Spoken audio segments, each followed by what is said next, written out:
স্ক্রিনে দেখেন একটা ছেলে, পুলিশ ওকে ধরে নিয়ে যাচ্ছে। 11ই অক্টোবর 11টার দিকে একটা ফাস্টফুড রেস্টুরেন্টে মালয়েশিয়ার 14 বছরের এক মেয়ের হাতে চুমু দেওয়ার কারণে মালয়েশিয়ার পুলিশ তাকে আটক করে। বিষয়টা একবার ভেবে দেখেছেন? আমরা এই দেশে কাজ করতে আইছি, মালয়েশিয়া থেকে অ্যাভেলেবেল আপনি সবকিছু পাবেন, লাল পানি থেকে শুরু করে এমনকি সুন্দর সুন্দরী মেয়ে মাত্র 50 টাকা 50 রিঙ্গিতের বিনিময়ে। আরে ভাই, বাংলাদেশের মান সম্মানটা সে কোথায় নিয়ে গেছে আপনি একবার চিন্তা করেছেন? সে এদেশে শুধু একজন না, আমাদের পুরো বাংলাদেশটা এখন এখানে মান সম্মান ধুলে মিশিয়ে দিয়েছে প্রতিনিয়ত।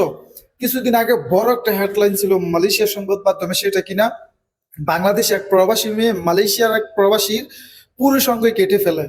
হ্যাঁ, এটা নিয়ে কিন্তু অনেক একটা কঠিন ভাবে একটা নিউজ চলছিল, আলোচনা সমালোচনা সব দিক দিয়ে হচ্ছে। এই যে বিভিন্ন সময় বিভিন্ন কারণে মালয়েশিয়াতে বাংলাদেশিরা এই যে অপকর্মগুলো করে যাচ্ছে, মানুষের সুনাম কামায় ভালো কাজ করে, আমাদের বাংলাদেশিরা দেশে যেমনের বাইরের দেশ আসলে এমনেরই। এই জাতি কোনোদিনও কি শৃঙ্খলা হবে না? এই জাতি কোনোদিনও কি সভ্য হবে না?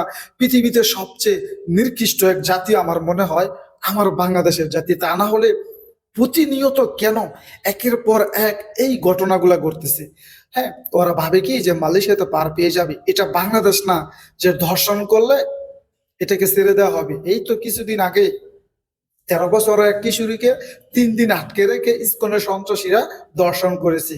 আর সেই ইসকন এই মালয়েশিয়াতে একেবারেই নিষিদ্ধ। ইসকনের কোন কার্যক্রম মালয়েশিয়াতে আপনার নামটা পর্যন্ত মুখে নিতে পারবে না। এটাই হচ্ছে মালয়েশিয়া এবং মালয়েশিয়ার আইন। তো আপনারা যারা কিনা মালয়েশিয়াতে আছেন কিংবা পৃথিবীর বিভিন্ন দেশে আছেন, প্রত্যেকেই এই দিকগুলা লক্ষ্য রাখবেন যে আপনার কারণে যেন বাংলাদেশের কোনো মান সম্মান নষ্ট না হয়। যদি এমনটাই করতে পারেন, হয়তো বিদেশে থাকতে পারবেন, আর না হলে এমন একটা সময় আসবে বাংলাদেশিদেরকে পুরো পৃথিবী থেকে তাড়িয়ে দিবে।